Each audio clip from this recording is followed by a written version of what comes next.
Do you know what are the real luxuries in life?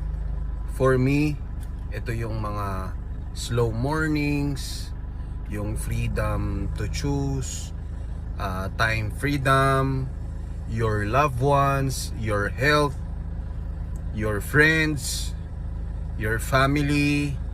Yan ang mga bagay na mga luxury para sa akin.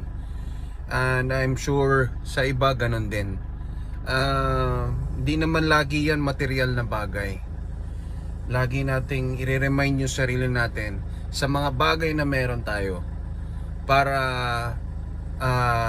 mas makareceive pa tayo ng mga biyaya galing sa itaas. Kasi yan ang gusto ni Lord yung na-appreciate na natin kung ano yung meron tayo na ibinigay niya na ng mga paunahin. So yun lang. Have a lovely day everyone. Mabuhay ka kapatid.